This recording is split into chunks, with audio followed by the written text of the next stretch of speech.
Okay, good evening. The topic is how to prepare for Shmiras Einayim in a digital age. This topic is something I spoke about Shmiras Einayim the last couple of years, but this specific Shmiras Einayim in a digital age. So I said, how do you prepare for such a speech? You obviously have to prepare with technology. So my Microsoft Word now somehow has something called Copilot, which is the AI application, and you just start Microsoft Word and you can put in whatever you want and they'll write a speech for you. So I put in, I said, make a speech about Shmiras Einayim in the Rabbi Y. Jacobson style. I figured if I'm speaking China, this is the way to do it. On the spot, it came up with a drasha. I saying the drasha mamish for very disheartening. I had a page and a half drasha about what he would say, with three different eitzes. The quote of Nachman Breslov says, "Where your thoughts are is that where you are." This profound wisdom teaches us that our sights direct our thoughts, and our thoughts shape our reality. Right away, Rabbi Y. Jacobson drasha. But then I said, listen, the drush has to start with a joke. Okay. So I asked the co-pilot, give me a Shmiras Einayim joke. You have no idea. The thing was just turning. After 2 minutes, it says, no jokes. They can't think of a Shmiras Einayim joke. Can you imagine? Even AI couldn't think of a Shmiras Einayim joke. It's not a joke, yeah? Bais Medrash Ohr, it's a serious topic. Okay, so last year we spoke about Shmiras Einayim in the context of chinuch. And Rabbi asked me that this year that should be a different topic, but I just want to stress one inyan from last year, because a different angle came up over the course of this year, and I think it's very important. I always try to stress this idea. So I guess. I let the secret out of the bag. I'm the Rav of the Mishpacha magazine. I'm on the rabbinical board of Mishpacha magazine, for better or for worse. And so I get to read a lot of fascinating articles, some of them by me, most boring ones by everybody else. And there was a fascinating article by a lady, Alison Joseph. Alison Joseph she was a Baal Tshuva, and she, her zach was, it started out anyways, that she tries to sell Yiddishkeit to the friar world and to the secular world to show that it's a beautiful religion, because the way it's depicted in the press is very oppressive and very backwards and very who knows what, not modern and crazy ideas and oppressive. So she tries to depict, and she does a beautiful job of depicting Yiddishkeit in a very positive manner. From that, her organization changed into something called Project Makom, where there's Nebuch people who are going off, and there was an organization, you can't say in the Bais Medrash, an organization that helps people who are Hasidish become fry. It's a Israeli organization, and it's a non-for-profit. That's what they do. They help them secularize and become part of the Goyishe Welt. So she made an organization called Project Makom, which is a place where if you don't want to be Hasidish, but you can still be from, you know what I mean? The literature may not be Hasidish, but we're still Orthodox, you know. So she helps Hasidim, ex-Hasidim that still be Shem Torah mitzvahs and see the beauty of Yiddishkeit, even though they don't want to be Hasidish per se. Anyways, but in that article, she said that almost every person that she came across leaving the OTD, or people on the way off Nebuch, had suffered from something that she called insecure attachment, or emotionally absent mother. Basically, what she's marked about is that somebody wrote a book about this, some secular writer wrote a book about this, that the people that go off the derech are people who did not have a warm and open relationship with their mother, and therefore they whatever happened to them, whatever trauma they had, was amplified and exaggerated by the fact that they didn't have a mother that were close to, and she's married about that Marichas, and it caused a whole tumult, because it's as if, all the people that went to the derech, you're blaming the mother, and she said, I'm not blaming anybody, I'm just saying if you have that shmira, it would work. That was the whole thing, and it seems then there was yes drum begav. What I want to just reiterate from last year is that and I feel this very strong. I always try to any form, like an open form, like I say it. I try to say it is that my hergish is that the from a father perspective, and especially Shmiras Einayim is very often much more an Indian by boys than by girls. Social media might be by girls than by boys, but Shmiras Einayim is maybe more by boys. But the best protection you can have for your kids is developing a very varma relationship with your sons and with your children. Meaning that it's not about loving your children. Anybody who's normal loves his children. You have to be meshuggah not to love your child. It's about liking your child, about enjoying their presence, about sharing with them. That, like, if you hear a good joke, so who do you want to share with? You want to share with the guy in shul? You want to share with your friend? No, you should want to share it with your kid. You have to make your relationship with your kid as one of friendship, one of varmkeit, one of acceptance and validity. And it's not about learning with your kid. In fact, learning with your kid very often undoes and ruins the relationship. I would think that the best part of Avos Levanim is not the learning, it's the schmoozing. You want to learn. But sit with your kid, how often do you sit with your kid for an hour? No, not too often. And very often, Avos Levanim will end up fighting with the kid the whole time. It's like, because it's very noisy and it's distracting and it's meshegah. So it's not kedai, just schmooze with the kid. Have a good time, tell him a story. The relationship, the Torah will come from yeshiva. That's their business. We outsourced our Shmishnat Levanecha to the yeshivas, and they do a very good job. But what they can't replace is the relationship that you have with your child.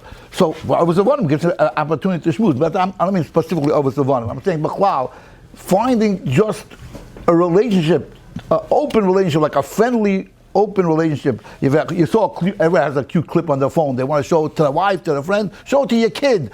Every kid has a perspective, and there's nothing more validating than having a real relationship with your child. I think I may have said it last year. I'll say it again because it's such a strong. I once said this over in another forum, and a guy told me that he grew up with Alta European father, and very removed, and the old European style, the way it was.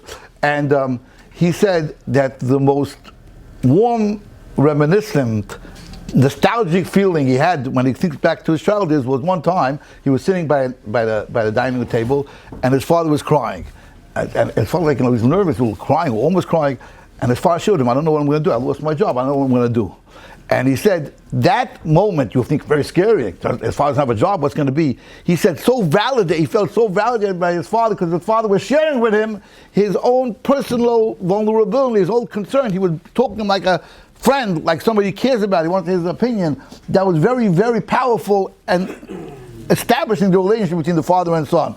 And again, so that's always a very strong, that she says that, listen, Alison is also talking about mothers. I'm a mother, I'm a father. But I do know, as a father, the most important thing that somebody can possibly do is establish a warm, accepting, friendly relationship with your kid. That you like them, you like your child, you like your son, you like your daughter, you want to spend time with them. That is the most powerful shmira that can ever happen. Because all this seriousness, in this digital era, it's all over the place, it's constant, and unless it's coming from an internal place of I'm okay, and I'm confident, and I'm valid, and I'm chashuv, then you won't have the power to the strength of will to push back against everything that society is telling you. So I think that's the first olive base. The olive base is that to develop a very powerful relationship with your child.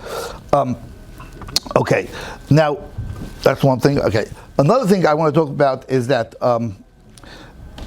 like again, something that I didn't speak about in the past, about how the digital era affects us in a negative way, is when it comes to davening. So there's the Balatanya. The Balatanya talks about, I guess this is Rabbi Jacobson without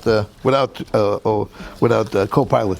No, he says that sometimes people feel that they're most challenged when it comes to Hirurim Ra'im and so forth, when it comes to davening. They come to daven and then the Hirurim come in their mind. He says, don't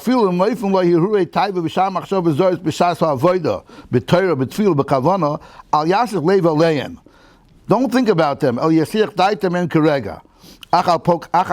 Ach, afal pikein lipo bikirba. I'm jumping ahead. Liyos mizeh otzev gevoya b'shas ha'avoda. Shetzorich liyos b'simcha rabbi. You have to be happy. Ela ad rabbi yischazik Yosef v'Yosef oimus b'chol koiche b'kavonas hatfila. And he says that the reason why when one is davening, a bad machshava might come into his mind is because people who are wrestling together. If one guy is wrestling you with power, then the opponent matches the opponent's effort. So when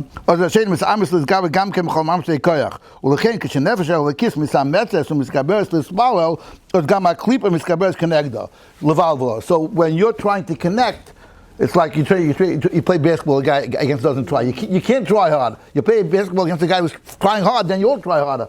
And the same thing happens when you're trying to daven and you're trying to connect to Kadosh Baruch Hu. That's kufa, what's mu'ayrer, and don't feel bad about it. That means the very fact that it's nis'ayrer machshavas when you're trying to daven is the biggest raya that the Yetzer Hara realizes that you're about to do something very special. That's why he feels the need to throw these machshavas rayas in your mind. But I just want to say how that's particularly relevant in the digital era, like this.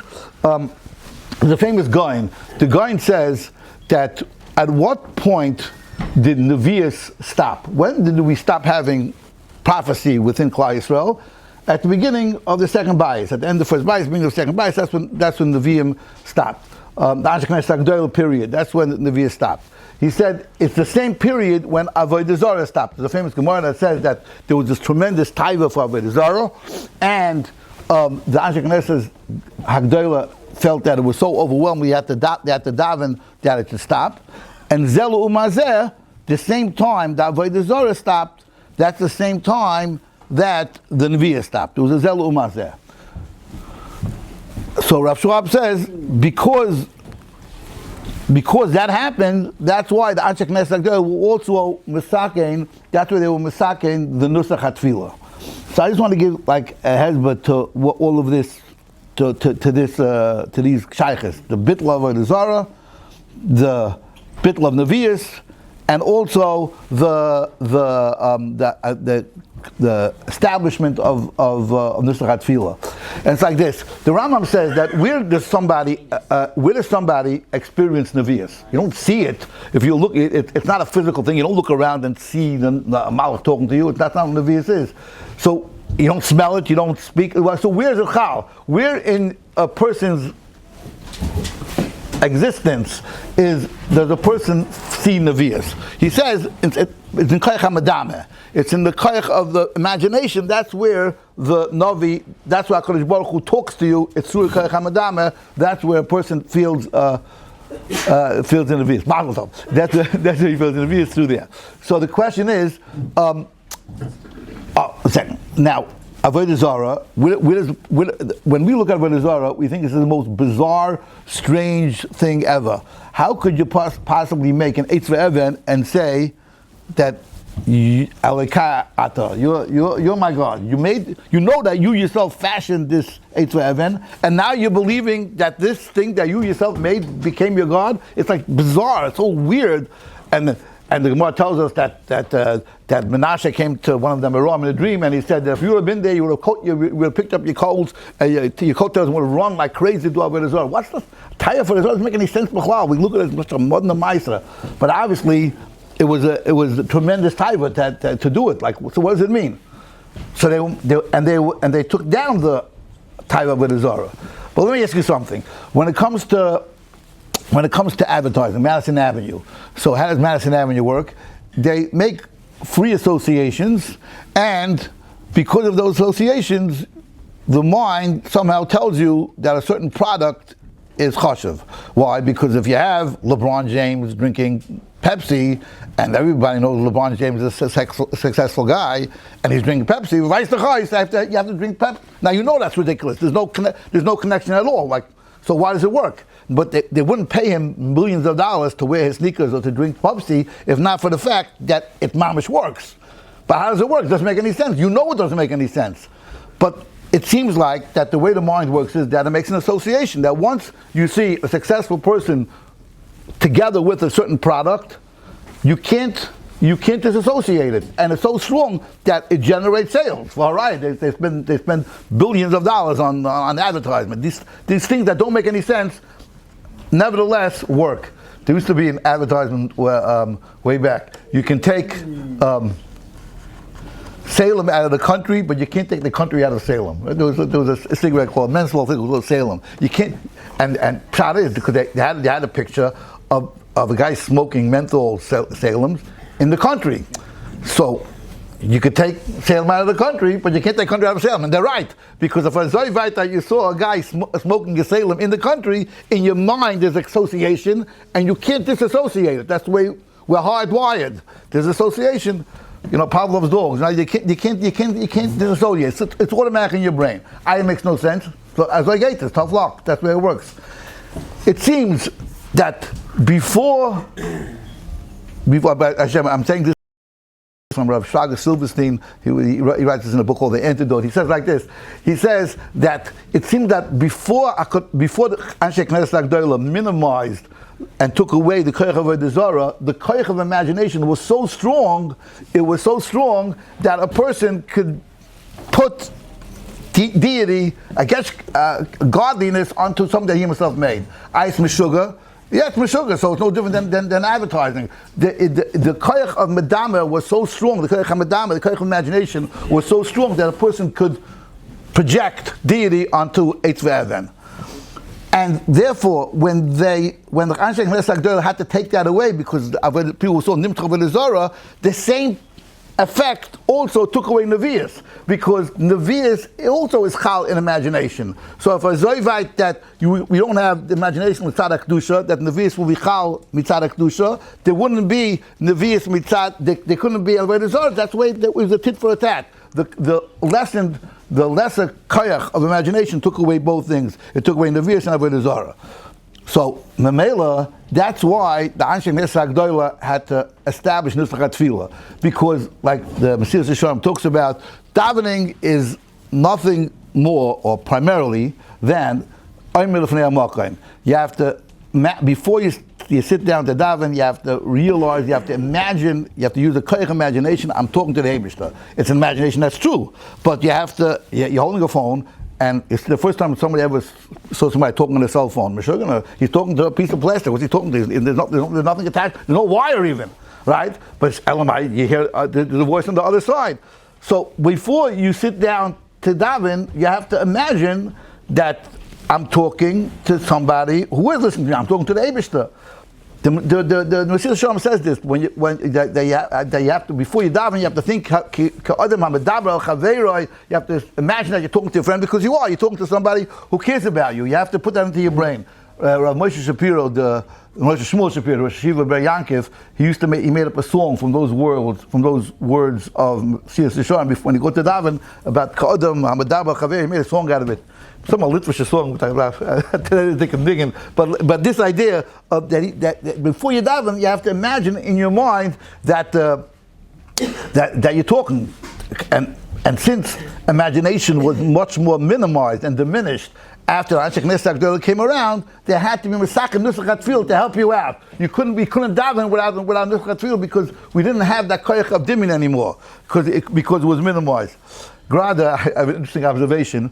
It's known that Sfardim are better daveners than the Ashkenazim. But they're chlal. Like I had a Talmud once. I went into one of these Bukhar and Shtibluch, and he crossed his leg by davening. He crossed his leg. He was sitting in the square there, and one of the out Sfardim came over to him. What do you think? You're in a restaurant over there? Like, how do I mean to cross your leg by davening? There's a certain kovid. They understand what it means. So it reminded me of a joke I once heard from Yankel Miller. Yankel Miller said that it was a Sephardi fellow who went to Bet Yosef Shul, and he climbed up the 4 steps, and he opens up the Aron Kodesh, and he starts Kodesh Baruch Hu, and Nitzorich $10,000 and Yosef Chatuna B'Shvul B'ni, whatever, and he kisses the Baruch, the Aron Kodesh, and he starts backing down the steps, and he trips, and he falls down, and he gets up, and he says, HaKodesh Baruch Hu, lo rotzeh, aval al titchof. If you don't want, don't push me down the stairs. So, but Lamaisa, it brings out the point that there's a certain natural they would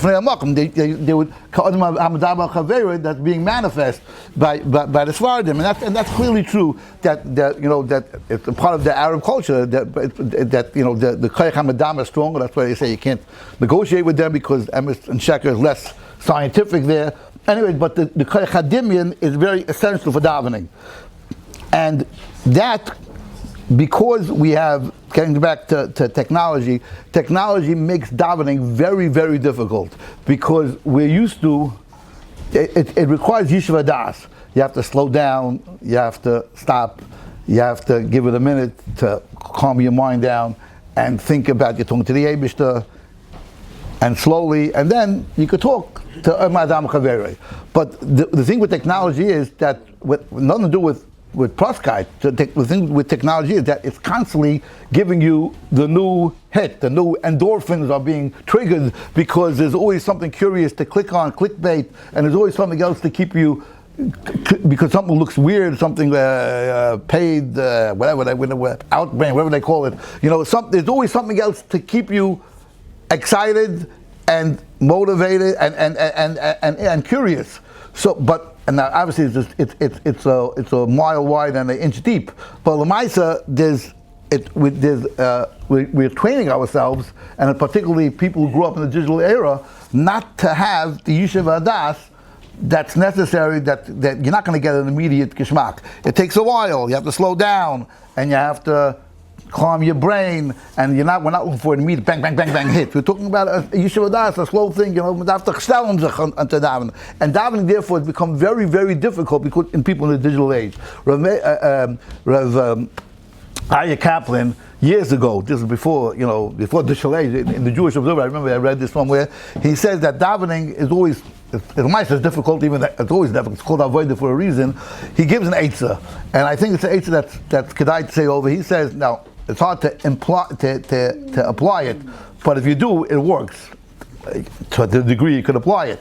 And that is that he says the first bracha of Shemana Esrei, we know that you need kavanas for each single word. If you don't have kavan by one word, the whole tefillah is bottle. So he says like this. He says, he was a big bucky in meditation. He says, "Shtel zich on each word for 7 seconds, Baruch." And think about that word like a mantra, like for 7 seconds. That's 7 seconds, a long time. But he says, you could try it. If you stay shtel zich on each word for 7 seconds, then your mind will calm down, and the rest of Shemana Esrei will just go geschmiert, like butter. Because once you quiet all the noise and all the hyper stimulation that's in your brain, and you just shtel zich on one word, Baruch, Atah, Hashem, and so forth, you go very slowly, then it calms everything down, then davening gets happy, then davening goes much easier. I'm just saying, there's another aspect how the digital world has affected us negatively, and there's something that we have to think about, that it's making us hyper stimulated, and we're not able to shtel zich on what we should be shtel zich on. It also distracts us from giving our attention to our children. Obviously, when everybody's on the phone, it's a cliche. You go to a restaurant, you see couples on the phone. They might as well not go out altogether. It's a cliche. The degree of the distraction that it creates in our lives is lo yu'uman. Okay, well, another chiddush that in the digital era, that's a problem, and that is that that the AI. So I started out as speaking about that you plug something to the AI, and the second something comes out, it's astonishing what AI could do. It's okay. I had a year ago, when that was like AI was first hit the fan. I made a chasna, and my son, who was a little bit more knowledgeable of what was going on in the world of technology, he plugged into AI, into one of these chat things, write a poem about a boy from Lakewood who got married to a girl from Muncie, and she finds out that he finds out that his shver wears tchelis.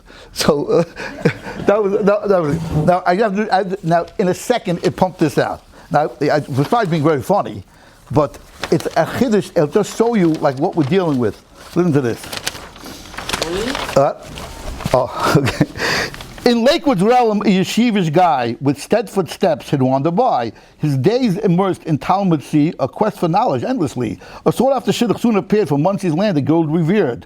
But on the day they both did wed, a twist of fate, a tale widespread. He learned his shver, his father-in-law, what chelis strings, 'twas quite a flaw. With wide eyes he pondered confused, how could it be? He stood bemused, a yeshivish man from head to toe, with chelis strings his shver did show. In Lakewood's hallowed halls they'll scoff, tradition strict, they set him off. In the inner struggle, soul's debate, he sought an answer, tried to relate. To his Rabbi he made his plea, explaining this puzzling mystery. Is it permissible, he sought to know? In Lakewood's embrace, could this truth grow? The Rabbi pondered deep in thought, a moment's silence, lessons sought. Then with his chuckle he looked up by, dear student, I shall not deny, though Lakewood's ways, traditions grand, let humor guide, expand the land, for in this twist a lesson lies, to seek harmony, truth underlies. Unite the realms of Lakewood and Muncie with love and laughter. Let's decree the strings of tchelis, let them stay. An emblem of union, come what may. For in diversity, blessings sprout. A colorful tapestry, there's no doubt. So laugh, dear student, embrace this change, this chance. Let joy and unity forever dance. In Lakewood's realm, a lesson shared. The ties that bind when laughter's dared. For when two worlds collide with glee, traditions blend and souls run free. Ga'inus, in 1 second to produce this thing, but the Ga'inus is but I want to point something out. Not only did it chap what humor is, it chap that in Lakewood it's not normal to wear tchelis, and that he's going to be, the question was simply write a poem about a guy from Lakewood who shver with tchelis. It chap that it's weird to wear in Lakewood, and it's chap that the guy's going to be uncomfortable with it, and it chap that the way to get out of it was to speak to his Rabbi, and that his Rabbi should. It's a stupid machine. Like it's a pli atzuma. Like how did this happen? So, and like if you would have said 2 years ago, before AI came out, like what makes a human into a human? What makes a human into a human is his creativity, his capacity of saying a chiddush. But it's not that way. I went into this a little bit. The scientists who made it have no idea how this happened. All they did, it was just next word technology. Like when you type in your phone, I'm going to be home, and then it suggests late. Because that's a normal thing, that after the word home, I'm going to be home, the next word is late. That makes sense. So they plugged a lot of information in, and they gave it like rewards, ki'ilu, that if it gets to the answer faster, then it's good for the machine somehow, whatever that means, it gets better connections. But then it figured out, like not just the next word, the next whole inyan, like the whole topic. It's like thinking, and then you have to think. So what's the difference between being a person and being a machine? Like it raises very existential questions about what's this digital interacting with the digital world has made us wonder what's it meant to be a mensch? Like what's the point of saying a chiddush? I'm going to sit down and write a poem when the machine could do it better than me a million times faster. Like it's very disturbing. I mean it's cute when you see it the first time, but can you imagine people who grow up with this and realize that whatever they could do, a machine could do a million times better? It's very disheartening. It's very disheartening, and it's scary. So, like, you have to now think about what does it mean to be a mensch, and what does it mean to be a yid, and why we're here for? Because like what's the chiddush? Like, what can we do that a machine can't do? So obviously, the one thing is empathy. I imagine that and they might be able to talk. A machine can talk in an empathetic language, but they can't really feel empathy. Maybe, I hope. But I think the main thing is, and it's scary, but it really, I think what it comes down to is that we do a lot of what we do shaloi lishma. We do it because it's gishmak, and it's we'll learn, we'll come up with a chiddush, or a sense of fulfillment, and when we talk shaloi lishma, bal lishma, eventually we'll come to lishma. But Lemaisa, we're here for a reason. We're here to be to mishaper ourselves, to mistabik to the Bayrei, lisanik el Hashem through Torah mitzvahs, and And the only way we could do that, and to grow as people, and to listen to, and to be medame yoitzer l'nitzra, yoitzer the creator should be similar to that which he created, and we have to do things l'shem shemayim. And because of this technology, we have to get to Lishma earlier, because the false motivations are falling away. The false motivations of saying a chiddush, of feeling good about myself, those are going to fall away quicker because of the fact that a machine could do it better than you. So it's a mechayev for us to do things l'shem shemayim much more, because the shaloi lishmos of satisfaction are becoming under assault. Let's say it that way. It's becoming under assault. We have to work on being better yidden to be better yidden. Because the shaloi lishma of feeling geschmack and feeling satisfied, and those things, those things are falling away. So, like, what can make you feel satisfied? The real stuff. Being mistabek like Kadosh Baruch Hu, with the Bais Olam, the Shem Shemayim has to be something that is more focused in our mind, because the Shalom Lishma has taken a big hit with this AI, and it's a problem. It's like something that we have to deal with. Okay, I have another couple of minutes. I just want to talk about the fact that Lamaisa, when it comes to inyanim of technology, and it comes to Shmiras Einayim, we're going to fail. We're doomed to failure. This whole sugya, we're doomed to failure, and it's not shaykh otherwise. The Ohr Chaim says, "Dabel kol b'nei Yisrael v'amat aleim kadoshim tiyu." Dabel kol adas b'nei Yisrael. Why? Because there's nobody in Klal Yisrael from top to bottom that's not going to struggle with this. From the most hechler mensch to the most lowest person. The hechler mensch can say, "Well, I'm at top of the heap. I'm done with it." He'll struggle with it. And the person at the bottom of the heap can say, "Listen, I failed so many times, so I'm done. I'm throwing the towel. I'm done." You have to fight from beginning to end, and it's something that all of Klal Yisrael has to fight with from whatever Madrig you're on. But and that's like the Malbim says, Dushu Hashem v'uzay bakshu panav tamid, is that usually, bakshu panav, when you're going for a race, you're trying to get to the end line. The Dr. Malbim, not when it comes to Dushu Hashem v'uzay, is bakshu panav tamid. You're not going to get, there's no end line. You're never catching up to HaKadosh Baruch Hu. You're never going to get to the end line. It's a bakshu panav tamid. It's a constant bakshu panav, and certainly when it comes to these inyani kedusha, it's something that will never end. It's a constant bakshu panav tamid. But the struggle itself has value. There's a Meridik Maisa with that the Sipurei Chasidim from Rabbi Yosef Zevin brings from Rabbi Michal Mizolishov, and the story is like this: that he was a younger man sitting in the back of a Bais Medrash somewhere, and the Rav was sitting in the shul, and some Balagola comes running into the shul, and he's beside himself. He's crying. He doesn't know what to do. He said, the Rav said, "What's going on? What's going on with you?" And he says that what happened was last Friday I was away, doing some sort of work, and I was trying to get home for Shabbos, and then the wheels of my wagon got stuck, and I had to unstick it, and then afterwards. And I partially got stuck, and then afterwards something else happened. The horse broke its leg, and then it got muddy, and this and that. And by the time, I lost track of the time. And by the time I came home, I didn't chap, and I came home. I was Mechal Shabbos. I didn't realize that I crossed. I was Mechal Shabbos, and he was beside himself. He's crying. So I don't know what to do. Rabbi, tell me what to do for a kapara. So the Rav says, "Don't worry about it. You made a mistake. People make mistakes.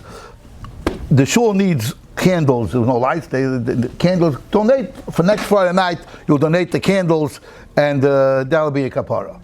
So Rabbi Michal is sitting there saying, "That's the kind of kapara for guys Mechal Shabbos. I mean, it's pretty bad, So he just sits there quietly, and the guy next Friday he brings the candles. Good.